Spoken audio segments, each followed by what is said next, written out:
So we are live, and I see that some of you are popping your names in the chat. If you want to introduce where you're joining from, that would be wonderful.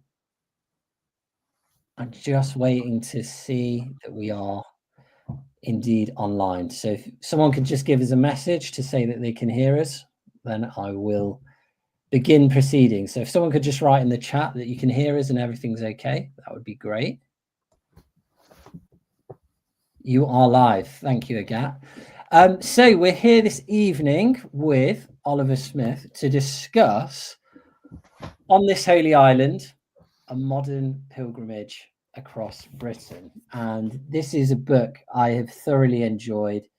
It's really in my lane. I found myself resonating with many places covered in here, from Walsingham in Norfolk to Glastonbury, just down the road here in Somerset, and many other places in between and further afield up north as well. Oliver, could you just introduce yourself and a little bit about the background you have as a writer and how you came to write this book in particular? Sure. If I were to start at the very beginning of things, when I was about 16 years old, when I got chicken pox, which is quite late to be getting chicken pox. But I remember, I think because if you sort of get it in adolescence, it hits you a little bit harder. And I remember spending like a couple of weeks around GCSE times lying in bed and not really wanting to get out of bed much. And I remember my mum gave me a copy of Dark Stars Safari by Paul Theroux. And I think that was the first travel book that I read, and maybe it was something to do with being completely sort of stationary and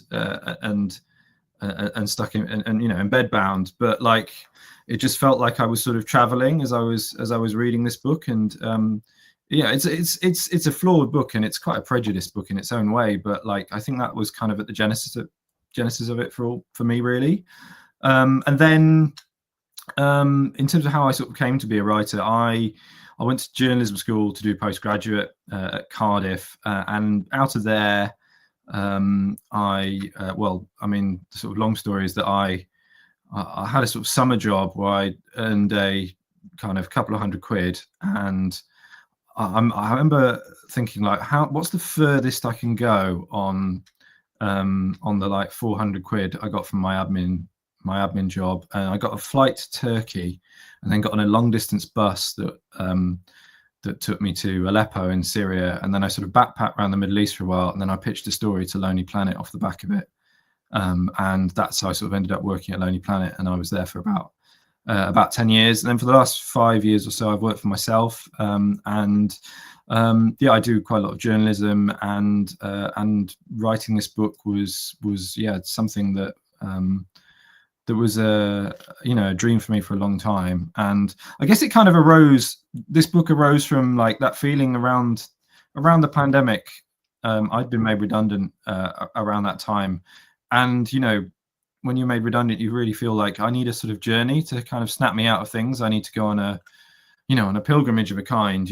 Maybe I'll go on the Camino, or maybe I'll go and head down an ashram or something like that. But none of that was available, of course, because we were locked in the country. And I guess the starting point for this book is, if you want a transformative journey in the UK, and you're kind of, where do you start, really? And I think that's a question this book hopefully answers in some way. Yeah, I would say so, or certainly opens up more questions that we can get into later on. And what I wondered, in the acknowledgements to the book, starting at the back, you mentioned the British Pilgrimage Trust, which I'm a patron of, and actually was at an event with last week, and I found them of such great value. I wondered, had you had much exchange with those who identify as being pilgrims before the book, or is this kind of a new world for you, a new concept to wrangle with? Like, why did you come to pilgrimage in particular? I think that word pilgrimage. It's a really difficult word to pin down. It's it's not a word over which anyone kind of has ownership, or anyone can kind of anyone can kind of define easily. And people have different theories of pilgrimage. Often people do it in celebration, some people do it in grief, and some people do it alone. Some people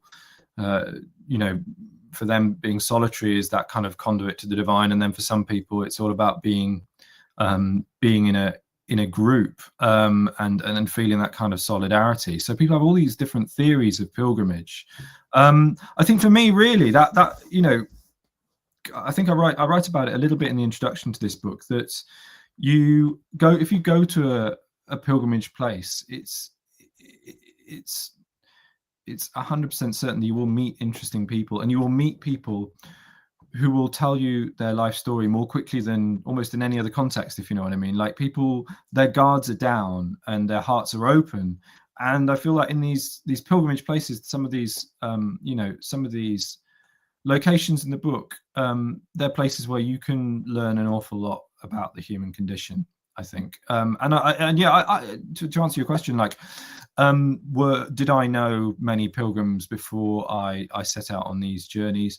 Not really, not loads. I think it was important for me to meet these people on the road, really, and to sort of see what that kind of relationship was between pilgrim and landscape, and pilgrim and shrine, or whatever else it might be. So yeah, I wanted it to be a book that was rich in characters, but where the places themselves were also, characters, really. And I think it really is definitely rich in characters, and I think that is just a really good lesson for people who are writing, that you really keep the narrative going through characters of intrigue, moments of intrigue. And I was admiring this from a writer's perspective. I'm immediately drawn into these stories. In Lindisfarne, you write about being in that shed that's suspended above the sea at certain points when the tide goes out and then comes back in. Such a kind of unique way of writing and way of setting up your journeys. And I'm not surprised you've undertaken much more adventurous journeys in your career as a travel writer, and I thought you really brought that back home, back to the UK. Going back to the journeys and focusing on them, you start really with the Neolithic, going back tens of thousands of years. Paviland Cave, which I'm probably saying wrong, in Wales near Swansea. No, you're saying it right. And I just wondered, how did you kind of settle on where to start, not only in time but also geography? I must say, this was my first time reading about this place in any form, and the skeletal remains that were found inside. How did you kind of map this out? Was it mapped out, or was it journeys that you'd kind of come across? How did that work? It's a good question. I mean, I think the answer, I mean, I think a pilgrimage book kind of necessarily can't really be definitive. Do you know what I mean? You can only cover so many bases, and I kind of wanted those 12 places in the book to kind of just show a lot of diversity, really. Paviland Cave, I mean, I think I encountered each of these places in different ways. Paviland Cave I knew about because I'd been walking along that stretch of the Gower coast when I was at uni in Cardiff. Just for people who might not know about it, it's the site of, it's a sort of sea-facing cave that's the site of the oldest ceremonial burial known in Western Europe, which is about 36,000 years ago, sort of the far side of the last ice age. And I think it would be somewhere that would be very well known were it not for the fact that this cave is sort of almost inaccessible. It's halfway up a sea cliff. You can either get there at a particular springtide, or you can kind of do some, not exactly technical climbing, but certainly quite frightening scrambling to get around the cliff face to get in there. So this is this place that's of, really quite seismic importance in the story of of humankind in Europe, but it sort of sits under the radar. There's no signs there. There's no there's no there's no visitor center or anything like that. You wouldn't know it's there. People walk their dogs past it every day and probably have no idea. That place, I was really interested in the story of how there was a theory that this cave was a place of Ice Age pilgrimage put forward by an academic about 20 years ago, that because it was at the edge of the known world, on the edge of the kind of glaciers, that people would make journeys there in going through the snowdrifts and braving frostbite and all the rest of it, and that the bones they found there was some sort of revered ancestor. So I liked that there was that kind of ancient hypothesis, but what I liked as well is that New Age, neo-pagan people, they make that journey there, and that is a journey, much like in the depths of the Ice Age, a journey of some difficulty. It takes quite a lot of application, quite a lot of planning to get into the cave. And once you're in there, I mean, the guy I was with said this, the shape of this cave has not changed at all in 36,000 years. And all you get a view of is the sea. And if you blot out the sea, which would have been however many meters lower, then you're basically having a view of something from the Paleolithic. And I really admire that thinking, because it takes to such a more extreme degree some of the own feelings I've had in these medieval spaces, where I'll stand in a porch. You mentioned locks churches in your book, but sometimes I've had to stand under porches with the medieval timbers from the 15th, 14th century. And I've found myself thinking, well, I'm hearing the same rain. I'm like, and the feel of these timbers, maybe they're much more worn, but this is a kind of, I'm accessing the kind of atavistic memories in these spaces. That takes it to a whole new level in it. It's really affirming. It suddenly becomes intimate. I think that's part of it. There's that intimacy, particularly with textures and things like that, and touching things with your hands, like that's. That kind of really is a bit of a form of time travel, really. And so you go through the kind of prehistory, the Ridgeway as well, which is not too far away from Sherlock Pages. If anyone ever wants to kind of walk some of these routes and is visiting the UK, we're not far away from the Ridgeways, particularly across Wiltshire. But one of the most memorable chapters for me takes us forward quite a bit to the sort of latter middle part of the previous millennium, so around 600, I think, to Iona. And the journey there, I just think it really captured my imagination, because you go up on this epic train journey and find your way to Iona. But you mentioned things in your book, and I just wanted to have a quick question on this. Like, you mentioned having a Costa coffee in Edinburgh.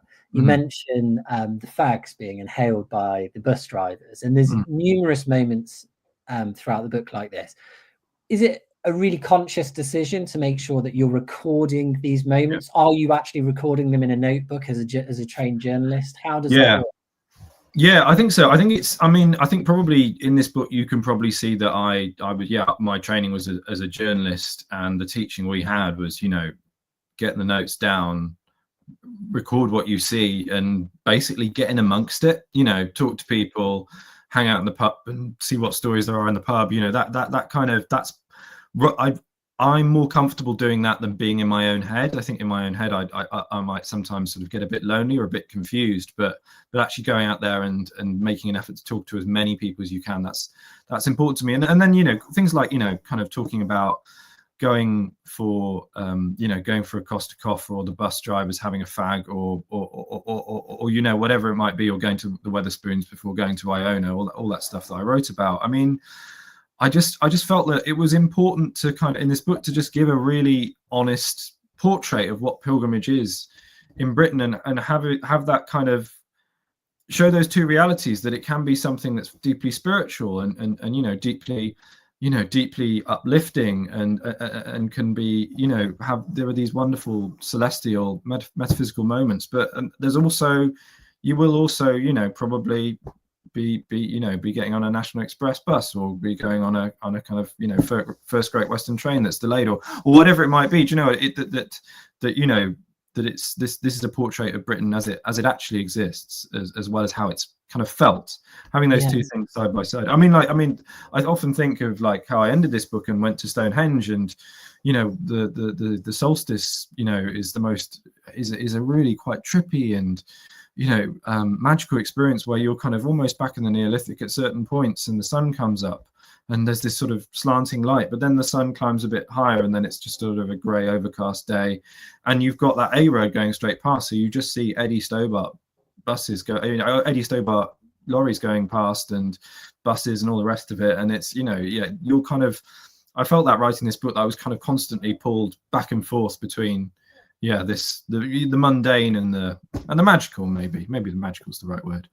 Yeah, no, I think that's done really, really well, and it definitely reflects some of my own pilgrimage experiences, where you feel almost like you're in a medieval world at certain points in these holloways, and then you're suddenly on an A road with McDonald's sprinkled on the floor, and then you're backing away in a field. And I thought the writing about Glastonbury, I really appreciated, because Glastonbury is a strange place. Maybe we'll get onto that later in this video, in this interview. But you talk about, even at a short distance away, I don't know what the words that you used were specifically, but that it holds a certain enchantment, and you cannot deny that. And I that really, really resonated with me. But I do want to stick with Iona and this journey, because for many reasons it's kind of going around my mind. You pitched your tent in Mull when you arrived. This was a winter journey, right? This must have been quite freezing. I wondered did pilgrimage did you feel, because I felt like this at times, that sometimes like I need to be an authentic pilgrim. And I feel like I've made some mistakes at times doing that. I just wondered, like, when I read that sentence about you taking your tent, I just wondered why was that? Or, if you could. Why was that? It's a good question. I mean, I guess I do a bit of winter mountaineering and have a sleeping bag that's that's quite thick and that I've taken to very cold places. So that's probably a boring answer. I've got the gear to do that, and also, to give you an even more kind of disappointing answer, camping's quite cheap, and the hotels there were quite dear, and I kind of did a lot of this journey sleeping in bothies, sleeping out in the open, sleeping in hedgerows, sleeping in my car. Like it was kind of done, done on a bit of a shoestring. But then, I say that then, but actually kind of being out in the open, sleeping out in the open, or sleeping out. I mean, in the book, I sleep in the cave, I sleep in the burial mound. I mean, you just meet interesting people that way. You're not behind a closed door in a travel lodge. You're actually, people will come up to you and say, what on earth are you doing here? And then suddenly you've got the start of an interesting conversation. I mean, like that burial mound on the Ridgeway. Me and my mate were camping out there and convinced ourselves it was kind of going to be a quite spooky experience. And I mean, it was quite spooky because that mysterious figure turns up in the middle of the night, and it turned out to be a guy who worked in telecommunications in Swindon. But then we had a great chat. Like I think for all those reasons, I was sort of camping out. Yeah, thank you for that. Yeah, and I was just kind of keen to explore that one. And when you're on Iona, kind of temporarily within this religious community there. And you met a character called Lakshmi in Iona. She went on some solitary walks around the island each day, like an hour. And you wrote that for her, solitude was a facilitator. Yeah. And I because when I went back to the book and was making some notes ahead of this interview, when I read that, I recalled that Father Kevin, who was in Walsingham, he said that, or intimates to you that fellowship rules pilgrimage. It's all about fellowship. Yeah, they're kind of juxtaposed, and I just wondered for you how how you respond to that question of, if I was to ask a kind of rather crude question of, is pilgrimage about solitude or is it about fellowship? Obviously, that's too binary. But how do you respond to that?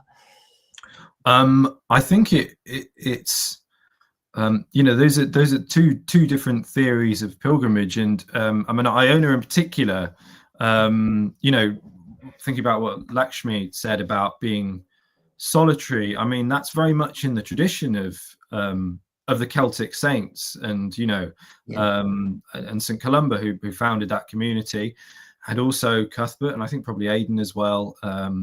That kind of dynasty of Celtic saints, they were all about retreating. Even founding their communities would often be in kind of quite windblown places, but then they'd retreat a little bit more, like Cuthbert moving from Lindisfarne to Innerfarne, and Columba, as legend tells at least, that he would go to a place called the Hermit Cell on the far coast of Iona, and being alone would be that kind of, that would be in those silences or in that kind of wildness that God's voice could be heard.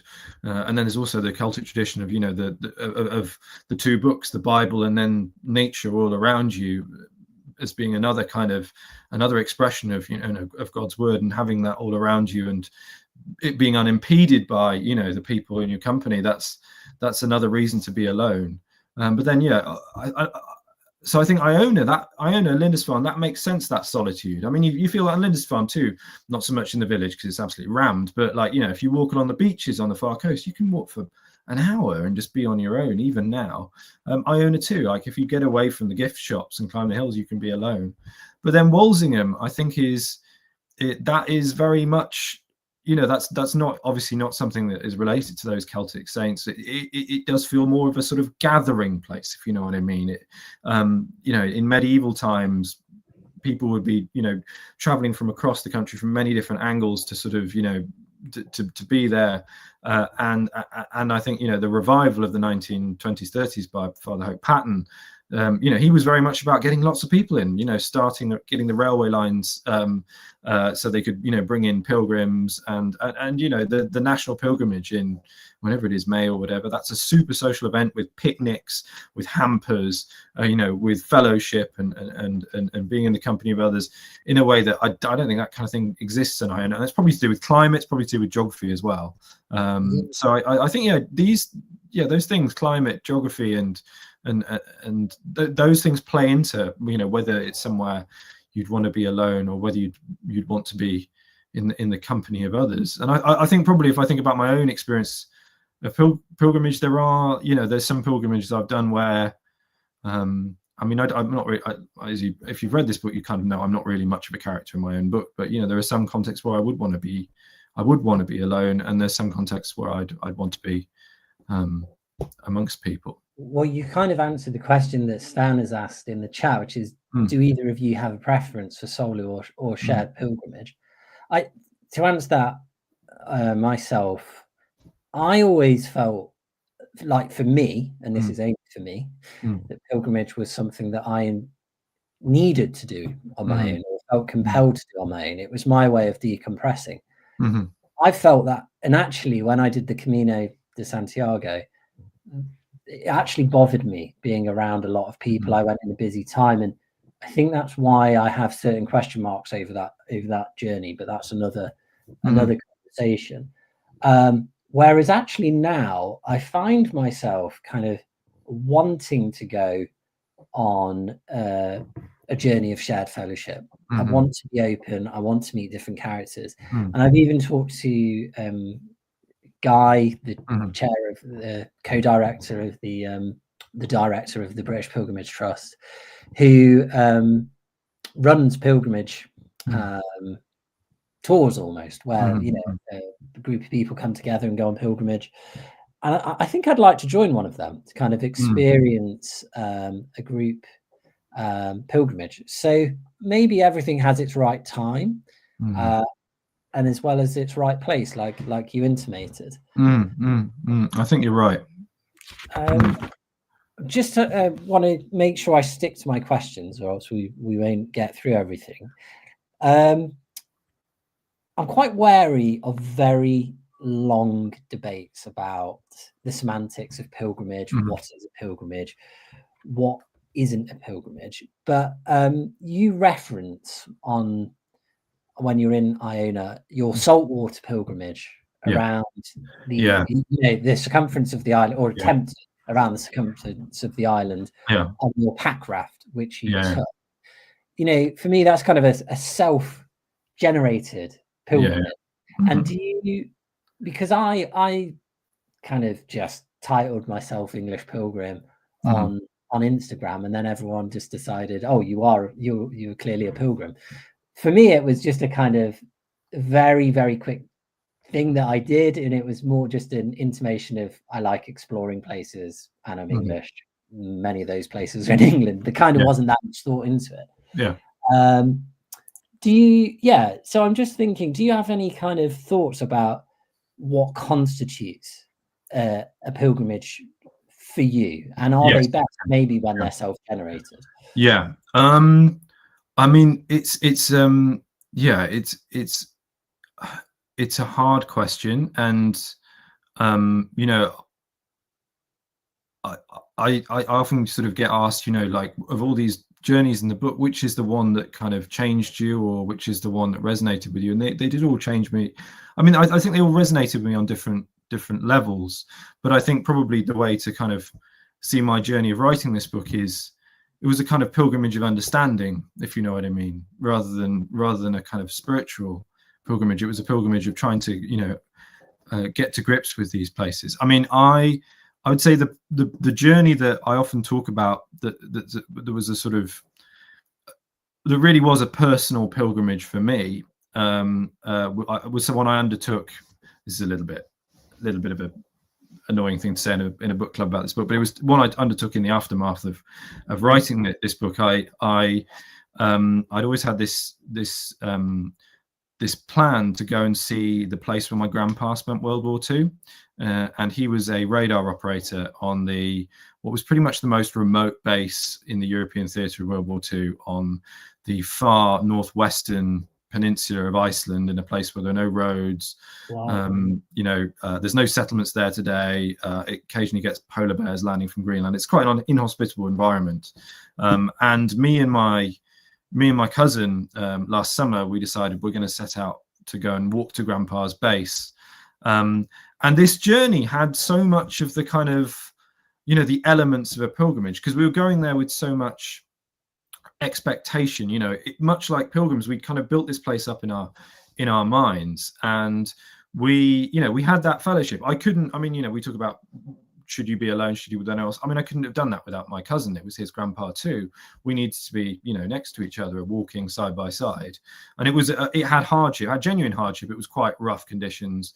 We had to kind of cross Arctic rivers, and it was really quite rough terrain as well. And then we got there, and sort of in the middle of nowhere, there was this like half collapsed Nissen hut on the edge of a kind of 500-meter cliff that no one had really messed about with since 1945, and was just quietly falling to bits, which was Grandpa's base. And that was almost a sort of Jerusalem moment. And then we got there, and Grandpa liked whiskey, so we poured a little bit of whiskey into the ground, and that was our ritual. And then, being kind of like a little bit being a little bit naughty, we thought, well, we're going to take some souvenirs home. And I rooted around, and in fact, literally in this drawer here, I found in this base, I found a lock. A keyhole, which my grandpa probably turned the key in at some point. That's your holy relic from that. That's the holy relic, exactly like that. So I mean, these are all kind of, I'm saying these things quite flippantly, but I guess the point I'm making there is, that was a real personal secular pilgrimage that existed outside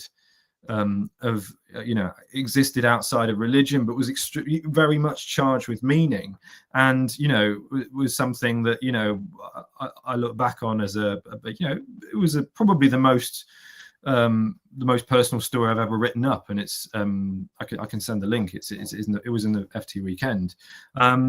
but it really was a pilgrimage. It really absolutely was a pilgrimage. And I think I guess the lesson is this is a pilgrimage can only really be defined on the pilgrim's own terms. It's not for anybody else to say, you're not on a pilgrimage, you're not doing it right. It really, I think it is something that kind of exists in your heart in a way.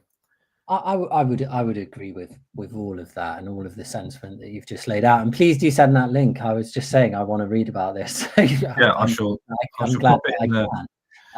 The chat, Mary. Somebody enjoy your next chapter has written a question, which is, how many of the legends did Oliver know about prior to doing the research for this book? Since some of the stories / history were referenced under the radar or unknown even to locals, particularly Glastonbury, the story about the Blue Cup. Could you answer that one quickly? I mean, some places I knew in the book. I mean, I knew Skirrid a bit. I knew Paviland a little bit. I kind of knew Lindisfarne a little bit as well. But then some places I decided I need to get Glastonbury in this book. And how many people go to Glastonbury? I mean, tens of thousands, hundreds of thousands every year. I mean the town, like huge numbers of people, huge numbers of tourists. And they know it's a New Age capital, but I don't think they know that at the genesis of this New Age history is that story of the Blue Bowl, which is, I think, one of the most extraordinary stories in the kind of religious history of Britain in the 20th century. Could you give us a real quick summary of the kind of nuts and bolts of it, if anyone's not read the chapter yet? It's a little bit of a mad story. I think that it would be fair to say that there was a guy called Wellesley Tudor Pole who at the sort of start of the 20th century, I think he was from a fairly prosperous family of Bristol, was it grain merchants, I think it was, but he had a vision that he believed the Holy Grail was to be found in a particular part of Glastonbury. And obviously that's not coming completely out the blue. There's these Arthurian myths that have been kind of knocking around Glastonbury since the medieval times. But anyway, he sends a team of a team there to go and kind of retrieve the Grail in this place where he believes it will be found. And sure enough, they pick out a particular cup, and this cup is remarkably sort of treated very seriously by a lot of people in the establishment. I mean, I think it was the Bishop of Westminster who believed that this was the chalice, the cup of Jesus Christ. Mark Twain, quite remarkably, writes very credulously about this discovery of the Grail. And there's a kind of a chapel built in a townhouse in Clifton, and quite part of Bristol for anyone who doesn't know.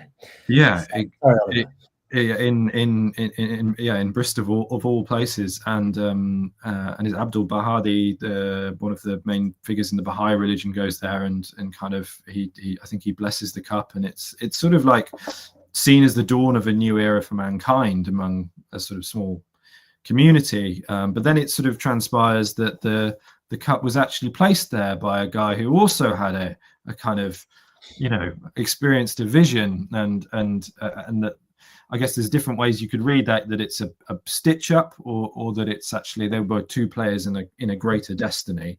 But either way, this thing was, it was in newspapers. It was talked about very widely, the discovery of the Holy Grail in 1906, 1907. I can't quite remember. It's the 1900s, early 1900s anyway. And the kind of after, the kind of end of this story is a little bit strange, because it's just sort of like enthusiasm begins to wane a little bit. And this guy who Tudor Pole, he believes that this is the sort of first step in a kind of greater quest, but he can never quite figure out what that is. I think he goes to Istanbul and tries to do some excavations under the Golden Hall, but that comes to nothing. And you get this sense that he's a visionary. You get the sense that he's someone who has this sort of spiritual life to him, but at the same time, I don't really feel he was a kind of a cult leader or a scam artist. I think he sincerely believed what he was doing. That line very well in your writing, and it does feel quite fresh. Reading the book, it felt fresh. That's what I really liked the way that you revealed these new stories about places that I knew quite well often. And I'm sure that was appreciated by a lot of people. At times, it felt like it had. We had Tim Hannigan on about his book, The Granite He's a great Kingdom, writer. in Cornwall, for our very first book club, but maybe I think it was our June pick. And he often did research about a lot of the old folklore writers back in the sort of 19th century. And you had a little bit of a touch of the kind of Tim Hannigan style of research, just picking on from the question there. Just wondered which other writers have really inspired you, or even cultural figures that have inspired your writing in general, because you might be able to reveal some great reading for us. And I mean, I really like Tim Hannigan stuff. I really like The Granite Kingdom. I think Cornwall is such a misunderstood place, and that book kind of opened it all up, but also wasn't a polemic. Do you know what I mean? It wasn't a kind of nationalist. It was really quite sensitive, and I thought that was a fantastic book. And I really like his book, The Travel Writing Tribe. That's a really fantastic kind of exploration of travel writers, and that kind of boom of travel writing that lasted from the 80s to the 90s. I mean, I really, in terms of, you know, people who give me a lot of inspiration, I obviously love all the Peter Ross books. I think they're fantastic. I think he's someone who does people really well and goes and talks to people, and I think there's not all. It's not something everyone can do. Like he comes across. Funny though, Oliver. The reason I'm smiling is because not only is Peter Ross a pick for us in November with steeplechasing, but I very nearly said this just earlier in the interview that it really reminded me of Peter Ross as well, because he's less internal and more external. And I found that really, because I have read Steeplechasing actually already, but I'm really looking forward to rereading it. Amazing book. So that's really interesting that you've kind of picked up on that yourself consciously as well. I think Peter Ross is fantastic. I really love his stuff. I really like Mike Parker's books. They make me they bring me a lot of joy. With Mike Parker. What was the last book of his I read? I think it was All the Wide Border, about traveling the borderlands of England and Wales. He's also really good with people, but he's got a kind of a big sense of fun and mischief about his stuff. I mean, I'm a big I guess a bit like I alluded to at the start, my kind of starting point was I just loved that golden age of travel writing of all those guys, many of them problematic, but Chatwin and Fermor and Paul Theroux especially. They were that was kind of my bread and butter for reading, really. Like I've Laurie Lee is another big name in that generation, and they particularly Laurie Lee and Patrick Lee Fermor, they have that kind of sense of traveling in the most interesting place of all, which is the distant past. They're kind of writing those books as men in their whatever it is 60s or whatever, reflecting when they were in their 20s, and just there's that kind of sheen of magic that kind of there's that kind of like that golden tinge.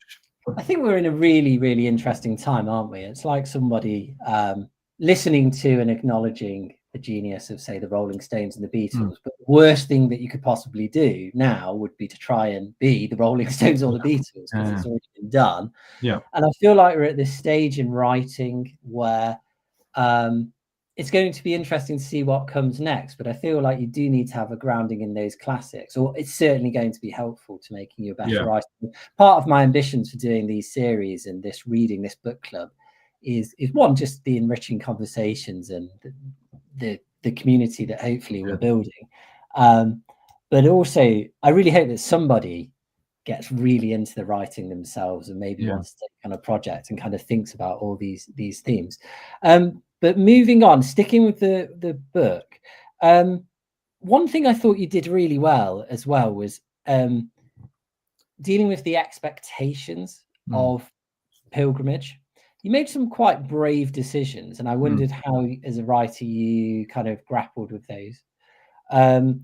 You go to St. Herbert's Island in the lakes, and you say, I really want to say I woke up and was renewed and it was great. And it sounds like because there were mice on the island, you've actually had quite a rough time, and you were kind of a bit fed up. It felt like you didn't really. It was say rubbish. that, kind of intimate. And then you go to Canterbury on pilgrimage, and your feet are wrecked. You get 50 miles in, and you sort of you stop. Yeah. I felt like sometimes even just doing journeys that I've said on social media, that a bit of a sense of failure if I don't complete something. But I've really, really learned to deal with that now. I actually don't care at all. I'm just very honest, and I feel like everyone has their own pilgrimage, and I'm at peace with that now. So how did you grapple with making those decisions as a writer, and did you feel disappointed? I've got to be honest. I really think like it is pretty unavoidable that disappointment is a really important part of the pilgrimage story. And the example I often give when I've kind of alluded to this, and a place you'll know, Luke, from your journey, is the square outside the cathedral in Santiago. And I've written about this before, that I think it is the best place for people watching in the entire world, because you see people coming to the end of their journeys, and you see how many different paths, I mean, like kind of, figurative paths as well as physical paths, people have taken to get there. And some people turn up there and it's literally like the end of a football match, and they've won the cup final, and they're kind of cheering and they've got their hands in the air. And then some people, I mean, I was there last in 2022, and it was sort of aftermath of COVID, and a lot of people were walking with T-shirts that had, faces printed on them and dates underneath, and they were obviously walking in memory of people that passed. And so it was hugely uplifting for those people, but there was also grief there. That was a moment of mourning when they arrived in that square. And then you saw people, I mean, there's not a small number of them who get there and are looking around, and they're like, right, we've done the cathedral, I need to get on the lash now. Do you know what I mean? Like, I need to go boozing. And that is part of pilgrimage as well. I mean, that's the Canterbury Tales is pilgrimage is about kind of times, exactly, about just going out there and getting pretty drunk. And that's, people, locals are complaining about the number of bars in Santiago, and kind of, foreigners behaving mischievously. And that's an ancient part of pilgrimage, people on a knees up. And then you get people who genuinely, I think, are disappointed, and they get there. And the thing I always think of is when I went to the square, between the cobbles and the cathedral, there was one of those little sightseeing trains parked. Do you know the kind of ones where it's got like a kind of a little face on the front, and there's a guy talking as they do the tour, and it's like, and it's playing kind of little jingles and stuff like that, and like thinking that people would get to the finishing line, and the very, they're kind of, the last thing they'd see would be that kind of cruddy little train. It's, and then and so much of Santiago is like fridge magnets, and this, and I've met people who've got there and said, well, yeah, it kind of was a bit of a letdown at the end. It didn't quite meet my expectations, because it was so commercial, and it was so crowded, and so disappointment is part of pilgrimage. I was a bit disappointed by the road to Canterbury. I'm not so much disappointed, but pissed off by those mice on St. Herbert's Island. And I think but maybe that's what makes those special journeys special, that you've had some dead ends along the way. I've got so much to say about this, but I've noticed that time has rattled on, and I really want to get to people's questions. But the one thing I would say about that is that for me, you finish a pilgrimage, and there's kind of, there could be the expectation of that euphoric moment in the right circumstances. But I find that even if that doesn't come, the journeys linger, and they swell, and you absorb them. Even if you didn't feel great at the time, they knit into who you are. Yeah, absolutely. But I don't want to dwell on that. Well, I do want to dwell on that, but I can't. So let's move on to some of the questions. And I kind of want to pick up on something that Samantha mentioned. So in the chat, if we can get 2 questions in at one time. Samantha in the chat says, is there any pilgrimage trail that's not already established that Ollie would like to institute more formally as a modern day path for others to follow too? And I would just link that to a question which came in, which pilgrimage journey was most impactful to you and why? And that's on Instagram. That was Wandering Through History. Yeah. Okay. A path I'd like to see sort of instituted. I think a kind of learning that came in the aftermath of this book. I mean, I did quite a lot of articles to sort of plug the book, and I sought out various pilgrimage routes that some which I didn't cover in the book. I did St Cuthbert's Way, which is fairly popular. Quite a lot of people do that route to Lindisfarne. But then I found a sort of bunch of saints' journeys that had been plotted out on OS maps, maybe 20 years ago in one case, 30, 40 years in other cases. One of them was St Kenelm's Way, which went from the Clent Hills in Birmingham, where St Kenelm, this Anglo-Saxon saint, was martyred, and went to Winchcombe on the Cotswold Escarpment, and went through sort of the countryside of Warwickshire and Worcestershire. I met the guy who plotted it out, and I guess the answer is I don't think that there needs to be any more added, because there are so many that are still kind of a little bit under the radar. St Kenelm's Way being one of them. I remember following that route and seeing a part of the country I didn't really know at all, and meeting a few people at the end at St Kenelm's Well in Winchcombe, for whom this Anglo-Saxon saint, I think he was a prince who was beheaded by his envious brother-in-law, and then the kind of classic story of monks walking all the way from the Clent Hills in Brum all the way down to Winchcombe in North Gloucestershire, and there were people for whom this saint was like, he was a presence in their lives, and I thought that's wonderful. There's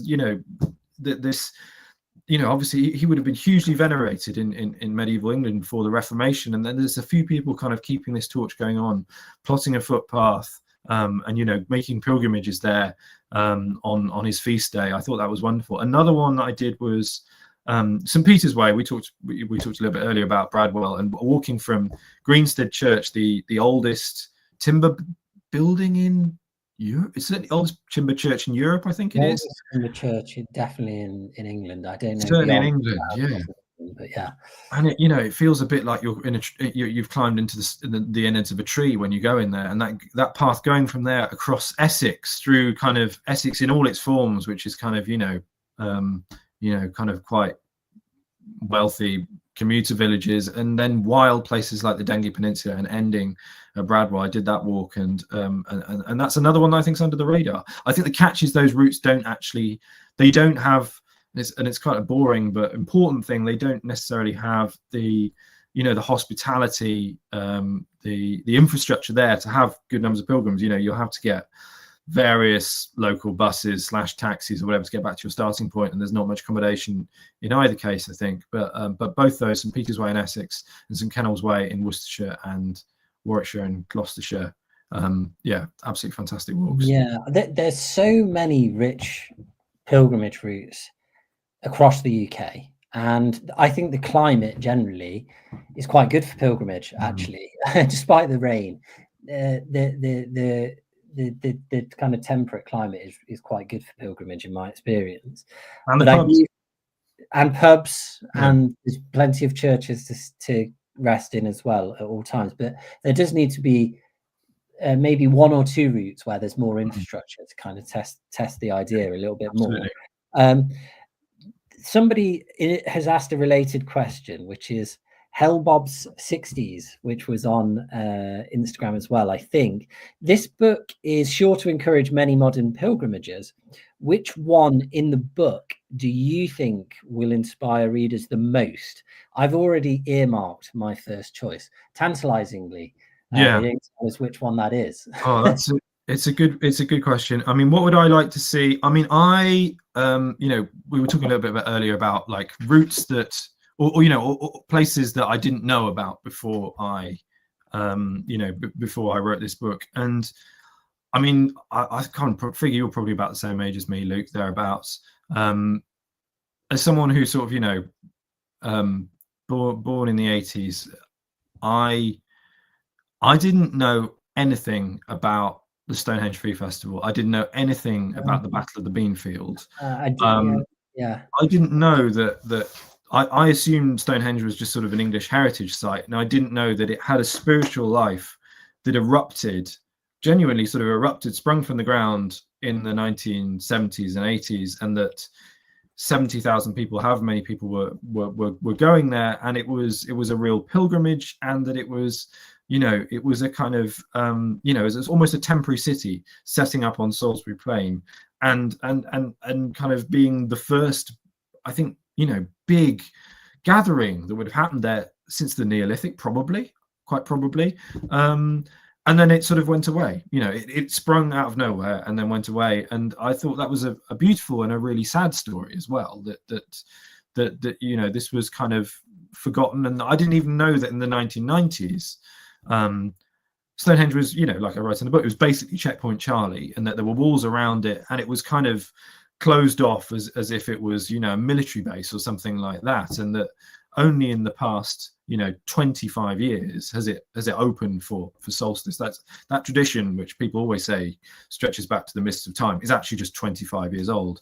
And I don't know, I think I do. I mean, I love the Christian history in this book, and, you know, like you, I love spending time in churches and stuff like that. But I do feel attraction to megaliths as well, because, you know, you can find what you want to find there. You know, they don't kind of ask anything of you. They don't, you know, they don't come with any liturgy or any scripture or anything like that. It's a kind of it's a bit of a sort of Creative Commons, really. So I'd love to see Stonehenge kind of grow from, you know, the couple of thousand people they get this year to every year to something a little bit bigger, I guess would be the answer.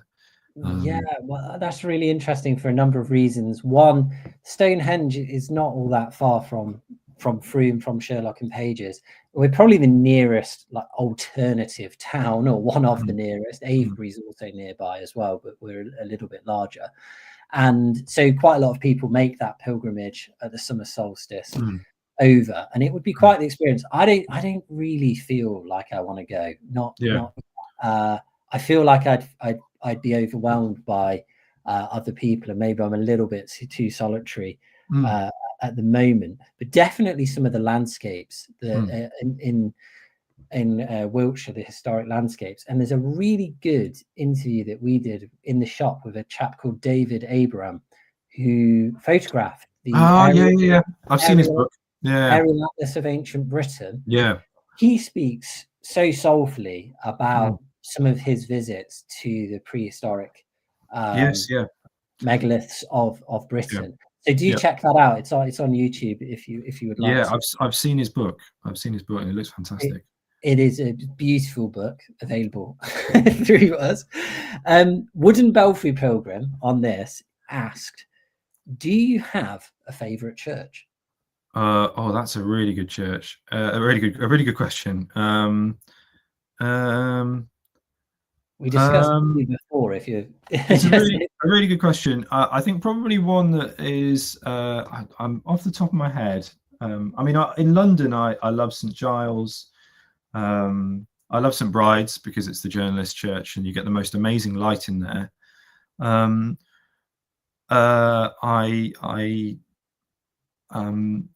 One church that I think is that I've certainly walked to a lot as a kid is St Covans on Anglesey. My maternal family are from Anglesey, and it's a church that's kind of on a tiny island out in the sea.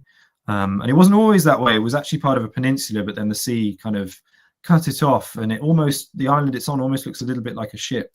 And there's it's painted by Catherine Williams, the famous Welsh artist, and it almost looks like it's about to sail back off across the Irish Sea. My grandfather was a Church in Wales vicar, and it wasn't his church, but he certainly did a service there.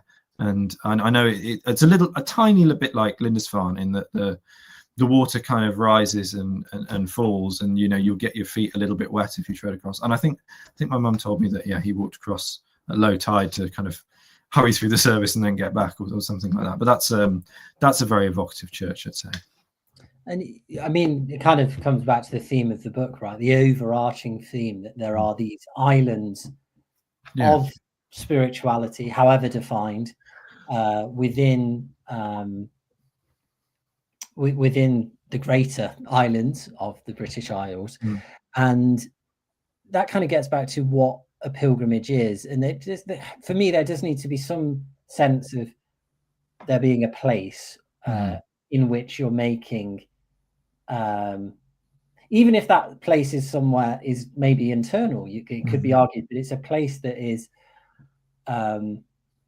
other from, and it's a place of reflection, and it's a place of magic, and it's a place of feeling, true feeling. So, and I thought you dealt with that really, really well. Somebody has asked a question that kind of maybe leads us to the end point, because it's the very final part of your book that it's referencing. So this is Hilary Hurtle, who I think we've had some great questions from before as well. Your book ends with the line, "So I did as I was told." But on the previous page, you discussed the importance of disobedience in bringing forth a golden age of pilgrimage. Why did you choose to end the book with that line? And I just wondered, just to add on to that, was that really conscious, or were you even aware of this? Because I thought it was quite an intriguing question.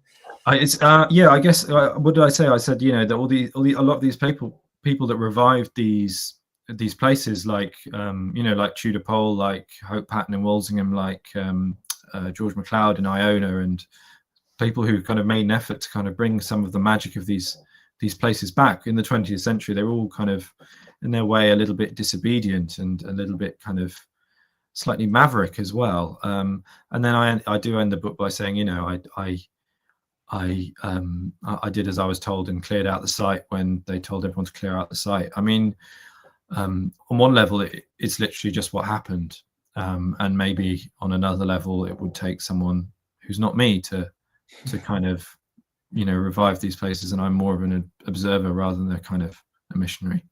I think that's a great answer, and there's some lovely comments coming in the chat. Sorry, I'm not going to be able to get to all of them. Kathy says that she remembers walking among the stones at Stonehenge before it was cordoned off. It was a magical feeling.